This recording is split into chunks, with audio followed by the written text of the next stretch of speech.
What were you doing yesterday? Directing traffic. Yes. My point And exactly. Helping with parking. Yes. Yeah.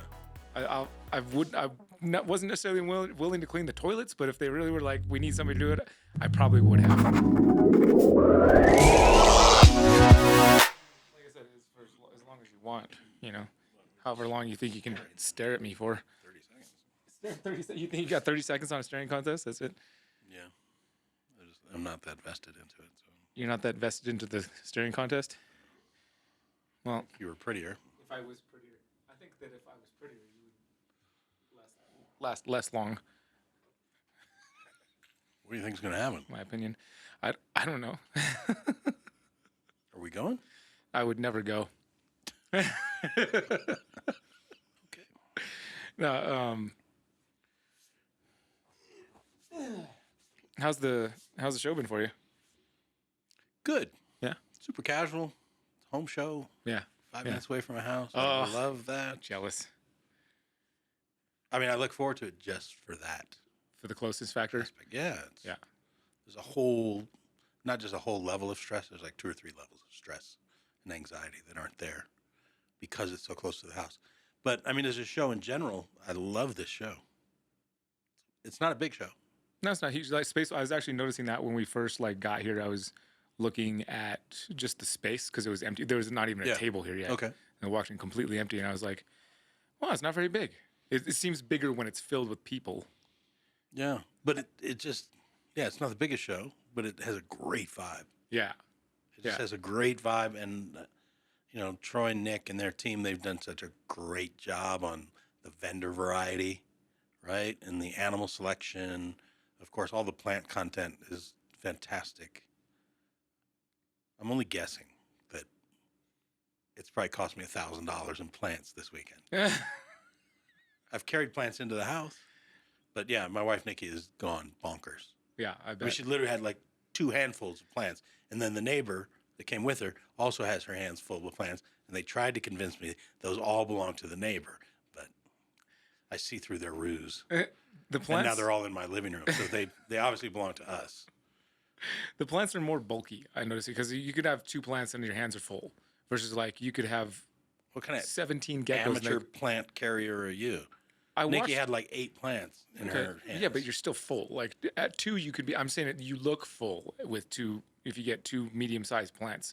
Because I look for people at the show. I'm going to ask people about what they bought so I can see people carrying stuff. And whenever it came to the people that had plants, I always feel like a little more like I'm invading them because I'm like, man, if I was you, I just kind of want to get to my car now and not have to talk to somebody.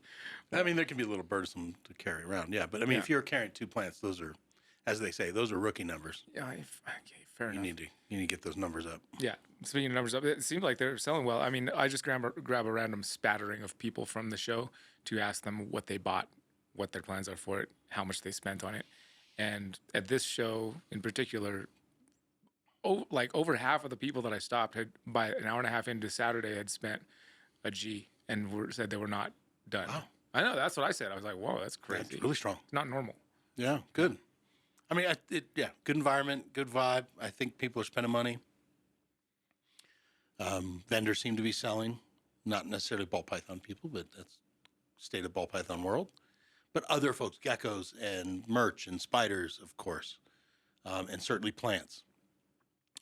The great thing I love about this show is it's not reptile people selling plants, which is a growing thing, right? Josh's Frog sells a lot of plants, and I support that, and I love that. But at this show specifically, and I guess the series of all-American shows, there's nurseries here selling plants, right? That's what they do, is sell plants. And so their expertise and their variety of plants is a different level. And there's boutique nurseries, mom and pop type nurseries, and then there's, one of the biggest, best nurseries in Denver is here with Tagawa Gardens. And so that level of plant folks are here. And every time we're here and every time I talk to them, they always love this show. Like and the sales exceed their expectations every single time. Yep. They keep bringing more plants. I talked to Nursery RX. They're here in Golden, Colorado. It's kind of west side Denver. And, this is their 3rd show now. And they keep bringing more plants. And they keep fine-tuning what they're bringing. You know, to a neophyte, all the plants look exactly the same. To my wife, there's like 100 different varieties that she sees. And so she nerds out with them. And still, they were like, we've sold so much on Saturday that I'm not sure what we're going to have for Sunday, Yeah. even though we've increased from last show. So I love that kind of success. I love the enthusiasm that our industry's bringing into their world. I think it helps to grow our industry. So I'm always a fan of that. But yeah, it's been a really strong weekend. I see tons of people carrying stuff around, animals, merch, caging, plants, or otherwise. There's one particular gentleman walking around the show. You might have encountered him. Bald, beard, permanent sense of anxiety on his face. I don't know anybody like that. You know Troy. Everybody knows Troy. When I see Nick and Lauren Sloan, the co-promoters of the show, they're usually on a mission, but they seem very happy, excited, bright-faced. Yes, and whenever you run into Troy, he's like, oh, what's my next issue, fire, concern? That dude, he carries the whole world on his shoulders. He wants everybody to have a good time. And He does desperately. And even if 99 people out of 100 are having a great time, he gets all bound up and has anxiety about the one person that is having an okay time. Yeah. Not even a bad time, just okay time. But Yeah. yes, I mean, to watch him walk around and, do his thing it always amuses me. I always try and reassure him, like, you guys are doing a great job. Yeah. And it really is. It's Yeah. a great show. They're doing a great job. Great turnout. The snake discovery aspect added to it. Ed and Emily are crushing it. But yeah, leave it to Troy to, somehow bind that up in his head and have anxiety about, I hope people are having a good enough time. It's like, Yeah. Well, it's, it's a good quality to want people at your show to have, because I think in contrast, there's probably shows and people out there that put on shows that could care less about how long as they get the numbers they need, then. or if they couldn't care less. Or they couldn't care less. Yeah, they couldn't care less. Right. Sorry. If they didn't care so much. Right. If they did. I'm going to twist my table just because it's fun. There we go. That feels more symmetrical. We had a talk recently at the Epic conference with Lauren, and Troy was supposed to be there, and Bob Vu, kind of this perspective of the new generation of show promoters. And I like the thought process and the strategy and the care and concern that they're bringing to the process. I think it's important. I think it's adding new value to shows. And I think it's helping push shows into a new area. Yeah. And so I hope that enthusiasm and strategy and spirit, continues to grow and pushes on. I agree. They've certainly got their hands full. Yes. I mean, we got Nashville coming up. I saw they added Virginia. We just had Charlotte, Kansas City. Scottsdale. Yes. Yeah, growing. Yeah. I get to walk around all the time behind the scenes. I'm with them like basically, at the shows, I'm with them pretty much 24/7. Like we sleep in the same house and stuff. And just like I get to see all of the process from beginning to end and get to take part in it too, because I love to be useful. Like, I don't like to just be like a lump. So, yeah. What were you doing yesterday? Directing traffic. Yes. My point exactly. Helping with parking. Yes. Yeah. I wasn't necessarily willing to clean the toilets, but if they really were like, we need somebody to do it, I probably would have. But my point is, so generous. I just want to be useful. It's not about generosity. I'd love to be as generous as I can, but more about with my time and my energy, I think, because, yeah. Oh, it's team effort. Yeah, team effort. I got a great team put together, but yeah, I mean, you're a part of the team, right? I mean, you come to the shows and you do interviews and media stuff, but yeah, if you need to help navigate parking and get people to navigate the general admission line versus the snake discovery line, yeah, and I enjoy that too, especially that aspect. You get to like see people coming in the show, greet them, and talk to them. That's what I love about shows is that whole aspect. So it kind of fits right in my wheelhouse. So I mean, I wanted you to come sit down because it's funny because you could always ask anytime. That you kind of have like carte blanche. I don't know what the proper term is, but like anytime you want to come sit down at the table, obviously you can. If you have anything pressing, that's like that you definitely have that earned that spot, and not just because you earned it, but also because I think you've been in the industry for a long time. You know, you've been in it in a very real, professional, and substantial way for decades now. 30 plus. Yeah. Yeah. So Long time. So I always like to get your insight on what you see happening, because not only have you been in it for a long time, but have always been like very plugged in. Like I feel like you know a lot that's happening like industry wide. So just state of the industry. You know what? I thought about this recently. And so I'm 32 years or something, 33 years in to the industry, on the industry side. Not just, keep snakes or be a reptile fan, but like working in the industry as a business, as a breeder, shipper, reptile report, service, informational side. This has been 30 plus years. And I kind of broke it down a little bit recently.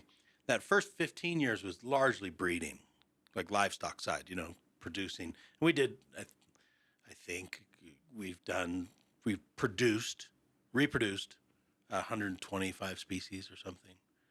So we didn't just do ball pythons or just boas or frogs or something. We've done a wide variety of stuff over the years. But that first 15 years was focused on that. And it was a very competitive nature of being in the business, right? When you're producing stuff and breeding stuff, you're always trying to keep up with the Joneses, or, in the ball python side, the Mike Wilbankses or the Peter Calls, or, whoever's Kevin at Nerd, Ralph Davis back in those days, like, right? They'd be producing the Vanguard stuff, like the latest, greatest things. And you're always trying to figure out how to keep up, and it's very competitive, and you don't want to get left behind. And it's quite a race. The second 15 years, once my breeding career was done, then the next 15 years have been focused on the service side. And it was a complete mind shift from I'm competing with all the other breeders in my segment, right? To make the best animals and sell the most animals or sell the best animals or whatever, to like with Reptile Report or with shipping, it was how do I support everybody else in the industry? There was no more competition for me. It was just how can I best support and serve, be of service, be useful to everybody else in the industry. And that was a real mental shift of what my purpose is, what my goals are. It became a very, very strong new passion. And I mean, breeding is fun. Hatching out stuff is fun. Reproducing difficult species is fun. But when you get to be on the service and support side with literally hundreds or even thousands of other folks that you're helping to be successful, man, that's a lot more fulfilling. The second 15 years of my career, I've just enjoyed immensely. There's no more of the competitive keeping up with the Joneses. When I see, Mike Wilbanks hatch something new, I'm excited for him. When I see a young breeder coming up and doing something exciting and new, I'm excited for them. I'm not worried about how I'm going to compete with them, right? Or if I see, even better, if I see young folks coming up in the business and doing cool stuff, if there's something I can contribute to that in a different direction, whether it's on their branding or marketing side or just connections, making connections. Hey, I think there's value in meeting this other gecko breeder, or let me introduce you to the guys at Pangea, or, whatever, and they can help you with this aspect, or you can help them with that aspect, and everybody moves forward. Oh man, I love that. Fills my heart. It's so fulfilling. It's super passionate. I feel like it helps the whole industry as a whole move forward. That side of things has been just so much more gratifying in the last 15 years. I really have embraced that. And so, when I go to shows and stuff, it's all about conversations and relationships. And, so I never get to finish my list of things to do for the weekend at shows, but I try. And it might be like, oh, I keep seeing this new breeder or this new person, and I want to connect with them, learn about what they're doing, what their motivations are, how long they've been around. I've seen them for, 2 years now at 6 different shows. I've got to make sure I meet them this particular show so I can learn more about them. Maybe there's something I can do. Maybe we feature their animals on the Reptile Report or something, which is always free, right? It's just show show their animals, their product, their whatever to a wider audience, get them more exposure. Fantastic. Yeah. I spent time in Dallas with Texas Bell Exotics. Just a single breeder there. It's, her side gig, doing her ball pythons. I've seen her at a couple shows. I was walking by. Yeah. I was walking by the Harbin's booth, stopped and talked to them. I've known them for, quite some time. But she was across, and I was like, all right, I'm done chatting up Harbin folks. I'm going to walk across, introduce myself. I'm about to go learn about her. And that was great. Loved it, And the next day I posted about it on the Reptile Report and shared her info and tagged her. And, that gives her a little bit of a bump or a little bit of exposure or something. Fantastic. But, yeah, I love that part too, like meeting and being involved with new folks in the hobby. Speaking of new folks in the hobby, Brian, one of the best things this weekend is the snake discovery thing. Emily and Ed doing their thing. We've seen them at dozens of shows, usually the biggest shows of the year, doing their meet and greet and stuff. And I've been getting particularly jazzed about what they're doing lately, because I really have taken a step back, maybe, I guess, and taken a grander view and really understood how that can impact what we all do. And now they're here at the Castle Rock show doing their meet and greet. And I love what they're doing in bringing new people into the hobby. Those young folks that are coming out because they're inspired by what Ed and Emily do on YouTube, through their store, through their zoo, through their rescue. What did they do? 8 hours yesterday and Saturday? Yeah, it's pretty impressive. Yeah, I mean, I went in to show a number of people the room that they're in, because they were like, I don't understand what's going on in there. Why is there 1,000 people in line? So I took, some friends in there and I explained, this is Ed and Emily, they're snake discovery, and this is what they do. And there's a queue in there. There's a line, snakes back and forth, snakes, so to speak, back and forth. And there was a guy, he was still a half hour from getting through the line, but he was standing right next to us in the queue. And he heard me explaining to my buddy, what's going on. And he was like, yeah, these two are just fantastic. He was there with his 2 young daughters. And he was like, my daughters are so excited to meet them, and they're fans of this and that, and they love this and that they do. And I was like, oh, okay, how long have you been waiting in the line? Because I know it takes a while. He's like, so far, he looks at his watch, he goes, 4.5 hours. I was like, crazy. Well, part of that is because they kind of take as much time with each person as that person wants to. They're not like ushering them on, which is a huge talent in itself to be able to be like that with people. That's not something that comes naturally, I don't think. But she does a very wonderful job of that, of like spending the time that person wants to spend and not trying to shove them along and keep the line moving. So that's why I took 3 different people in there and let them see it and understand what was happening. And I pointed that out. Like, okay, this little group of 3 people is done. The next group, you watch. Her eyes will light up. She'll greet them. If it's like little kids, she like gets down at their level and she's like face to face. She's like, what do you keep? What do you like? What animals are you into? They're bringing her pictures and drawings that they've done of her or their favorite animals. And, then they do photos and we've watched that interaction and it's fantastic. And then those people move on. And she looks at the next people and she's like, come on in. What do you do? What do you keep? What's your story? What's your name? This, that, and the other. And then they have some gift or something for her or something they want to show her, an animal they want to show her. And it's amazing. And I explained to my buddy, like, she's going to do this for 8 hours straight and greet everyone like they're a friend of hers and make everyone feel special. And I was completely frank with him in telling her, I don't think there's a single other person in our entire industry could do that right there.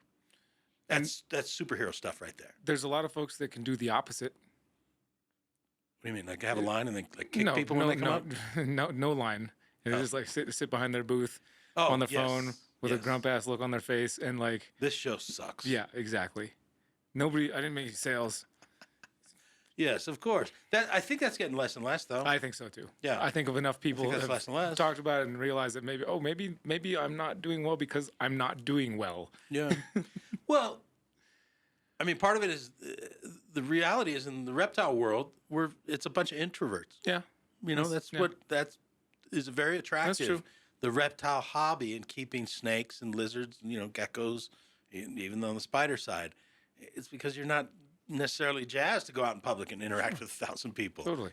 And so when you do make that step to do a show, the first step is to show up at the show and do a table.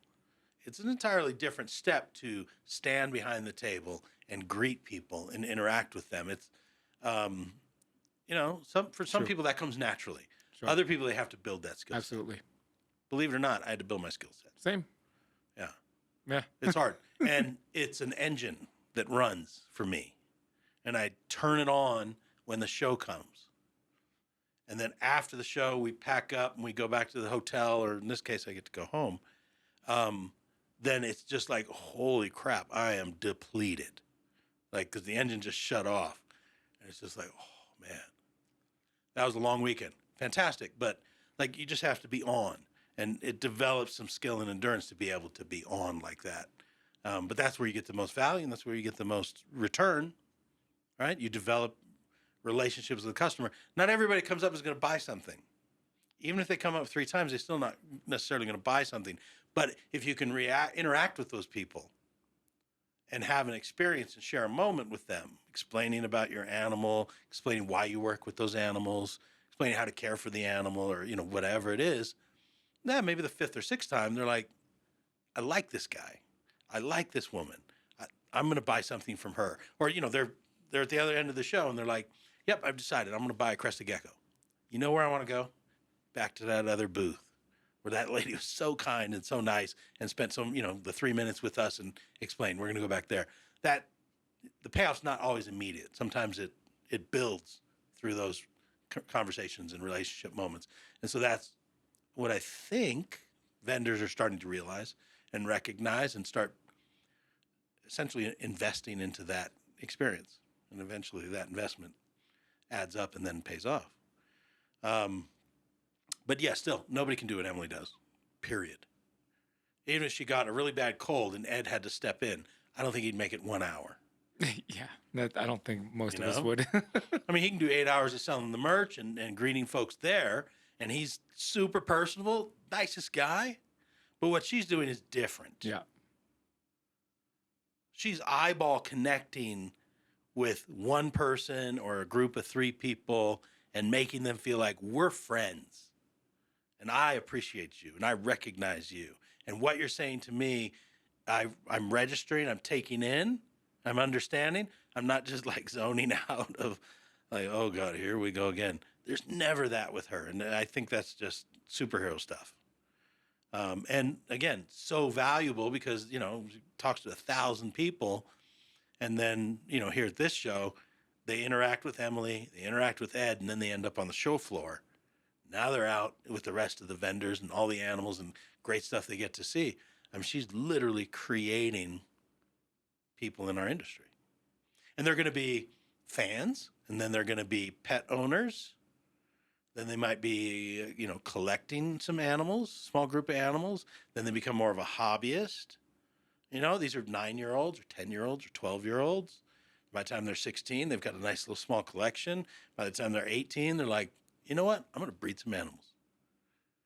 And by the time they're 18 or 19, they might be like, you know what? I'm going to have a table at the next show. And for a lot of those folks, I think as we see this next generation evolve, a lot of those folks are going to be Emily and Ed sourced from Snake Discovery.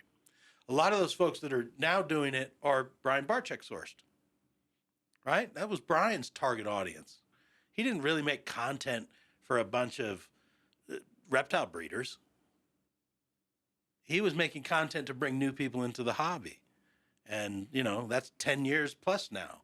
Those people have matured and grown up and gotten more into the animals. And I guarantee you there's people on the floor at this show and at Tinley and at Sacramento this weekend that were inspired by Brian Barczyk to come and be a part of the hobby on a serious level, on a business level. There's 2 people in this room right now that were inspired by Brian Barczyk, and there's only 2 people here, both of us, right? Yeah. I mean, he played a significant role in our careers and our development and our involvement in the industry. Yeah. And I, without question, 5 years from now, I'll be able to look back and say Emily and Ed played a significant role in my development in the industry and, the things I was doing and the things I thought about and focused on. 100%. I deeply, deeply appreciate it. Yeah, it's good stuff. Yeah. Yeah, absolutely. I love it. I mean, when I got into the industry in 1993, I did not know it was going to be a career. I had no idea. I was making sandwiches at Subway, delivering pizza, working at the music store, like whatever nonsense, jobs you're doing when you're, teens and early 20s. This was an opportunity, hey, you can breed reptiles and do it as a living. Like, all right, why not? Sounds interesting. I didn't know it was going to become a career, but it evolves over time. You be consistent, you be reliable, develop a passion for it, and 30 plus years later, it's definitely my career. And in my last dying breath, I will still be somebody in reptiles. I'm not going to switch over to be a computer scientist. I'm not going to switch over. And when I was a kid, I used to have this dream I'd be like a teacher. I thought that'd be really cool. I'm not going to be a teacher. I'll be in the reptile world in one way or the other till that last moment. Yeah, I think that's probably true of myself too. As much as every now and then I have thought maybe I'm gonna go back to school, be a therapist or something. Yeah. But I can do that same thing here. The hobby needs therapists. Don't we all? Yeah. You just tangented into therapy. Maybe you're talking about physical therapy. Maybe you're talking about mental therapy. I was thinking more mental. But okay. The thing I like, I value the most about therapy is the perspective. It helps. I do get therapy sometimes. I have a therapist once or twice a year, typically. Just kind of a check-in. Where am I at? Make sure I have proper perspective and appreciation for what's going on. 'Cause sometimes stuff is hard. Life is full of challenges. Mm-hmm. And it's how you adapt and address those challenges that affect the result and where you're going to go. And I always find that perspective is the most important thing. And one of those perspectives I've always, past 20 years I've valued, is the understanding that no matter how difficult stuff is for me, for literally a billion other people, it's much more difficult. My problems aren't that bad. I can handle it. I got it. I've got the tools and the understanding to deal with it. It hurts sometimes. It's very heavy sometimes. Very heavy and very difficult. Some super discouraging sometimes. But the perspective is that's life. That's how life works. And I can appreciate that while my problems seem big and heavy to me, I got it. I can handle it because I know that other people, even in my direct vicinity, are struggling with problems way worse than mine. I'm not worried about buying groceries this week. I'm not worried about paying rent this month. I'm not worried about, making sure my kids are in school and get health care. And you have a good sized family. Like those things weigh on you, I'm sure. I don't have those concerns. There's single moms out there trying to make sure how we're going to make ends meet this month. Yeah, my shit is difficult and feels heavy. Perspective tells me the single mom having issues that's much heavier. If she's going to handle it, I'm going to handle it. I'll be fine. I'll work it out. That's my perspective, appreciation of I can deal with it. It might be hard, might be uncomfortable, might be difficult, might be challenging, might bring a tear to my eye. But yeah, she can handle something 3 times heavier and harder than me. Okay, you got it. Robyn, you'll be fine. Yeah. Keep pushing forward. Yeah, the perspective can shift from moment to moment sometimes. So oh yeah, it's a challenge sometimes just to hold on to it. And that's why I like to continue to go back to it. Because I'm not happy-go-lucky all the time. I'm not like, whatever happens is cool. No, you get to the point, you're like, this is discouraging. This is difficult. And you might wallow in it for a bit. I hate self-pity, but you might feel some self-pity. Woe is me. But then the perspective comes back, and you're like, oh, right. Okay, I've got it. I'll be good. I'm going to beat this. I'm going to move forward. Always got to try and keep moving forward. Read and react. Yeah. And then that also gives me more compassion, more empathy for the other folks that I recognize are carrying heavier burden than I am. So, yeah. How do we get on therapy? Your fault. But that's what therapy brings to me. Yeah, sure. Is good perspective and value, and to know, in my case, it'll be okay. Yeah, overall, it will be okay. Yeah. Yeah, it's good. I think so. And, we're lucky. We're super lucky Big time. to be in this reptile world. It's a very rewarding and fulfilling industry. It's a great hobby, but, I operate on the industry side, the business side as well. And yeah, I mean, I love working. I love participating and being involved in it. I don't dread going to work every day. That would be hard. That'd be a hard burden to carry. Yeah, no doubt. Every day you're dreading trying to do what you do to put, food on the table. I love what I do. Yeah, same. It's great. Got a great team that, helps me accomplish our goals as a team. And I get to come to shows, whether it's here, or it's Tinley or Daytona or Kansas City or wherever it's going to be. And there's a family of people that I get to see and we travel around with. And I only talk to them at the shows, but that's enough. Like, I still have a relationship with them, and that's a very fulfilling thing. Yeah. On a simple, simple pleasures of life thing, on Friday here in Castle Rock in Colorado, we went and played pickleball. Right? We had a pickleball event Friday night after setup, and I got to interact with a number of folks, vendors from the show. Never played pickleball before. It's super fun. I really enjoy it. You got me into it. But the bar for entry is very low. You don't have to be super talented, super athletic. You don't have to have racket sport experience to get on the court and just have fun. Yeah. Right? Yeah. Well, I love it. You do have to have a lot of experience and skill if you want to beat either one of us. And truth be told, I still can't beat you. But to get on the court and have fun is easy. And so I worked with a number of folks that were I've never played before. And I was like, it doesn't matter. Are you going to try again at some point to beat me? Maybe? No, I mean, it's just going to come naturally. What's going to come naturally? The whooping. When? In time. I'm not sure exactly. Because you'd have to get on the court with me again for it to even happen. I mean, we were on the court Friday. Right. I mean, one-on-one, obviously. Oh, I don't do one-on-one. We do doubles. Oh, you see? Never mind. So, yes. So we had vendors there, right? They're there for pizza and drinks and stuff, and socialize. And I said, "Hey, let's try some pickleball. Like, I've never done it before. I have no idea. I don't know. Just come on. Just try it. Get on the court with me. We'll bop the ball around." And they had a blast. Yeah, it's fun. Super fun. Jack and Heidi was Southern Star. Never played before. Came on the court. Very apprehensive.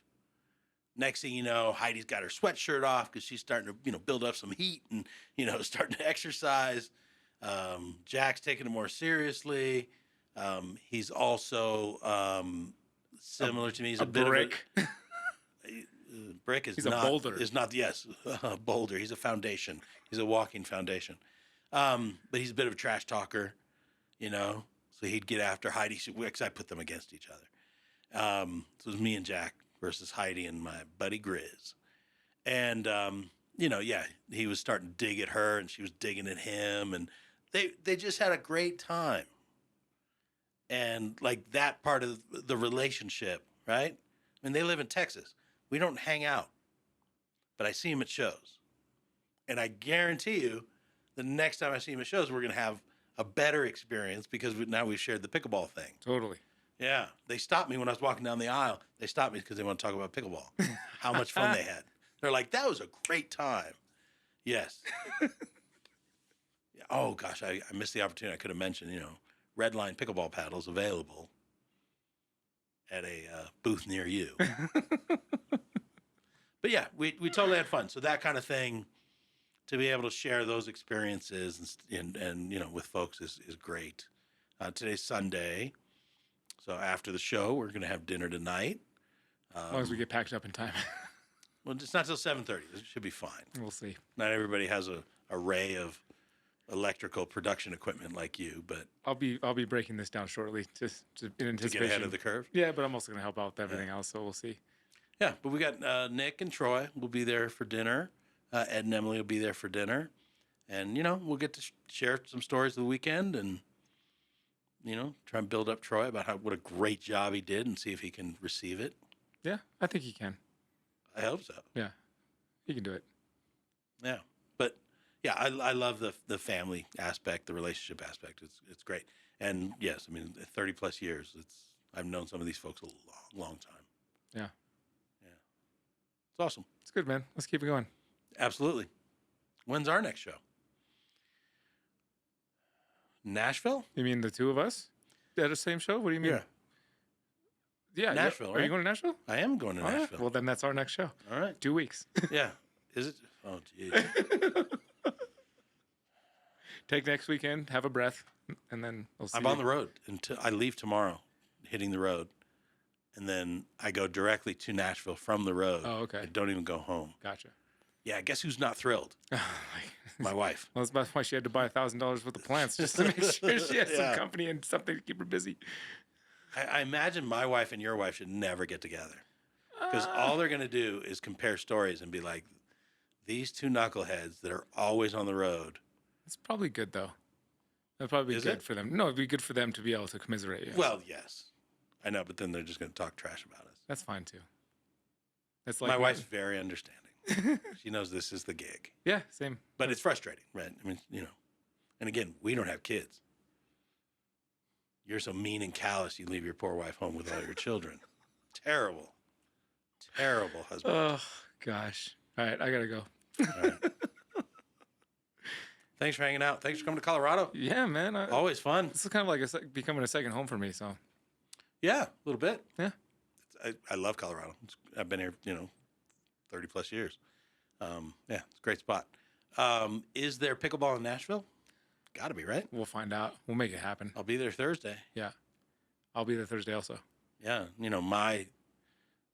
the other beautiful thing about my reptile career now, I don't sell any animals. So going to the show, it takes like an hour to set up. Right. And that's it. Animal-wise, we used to be there 8 hours setting up cages, substrates. Yeah. Pull the animals out, feed, water, whatever. Get 5-6 staffers all participating to, build up this big end cap. And it's a whole production. Yeah, now I roll away. I put up table drapes, some signage, give away back scratchers. I'm good. Yeah. So, Yeah, I'm Nashville Friday, I could play some pickleball. Okay. Yeah, I think I can do. I'm getting this pretty down pat, so it should be pretty decent. Hey, did you remember to turn the audio on? Yeah, I actually look over. I like when I'm a couple minutes in, I always look over like red light. All right. All right, good to see you. You too, bro. All right, take care. Love you. Love you too, man. Good stuff. Yep. Good. Yeah, it's awesome. All right. I'm glad it's still happening.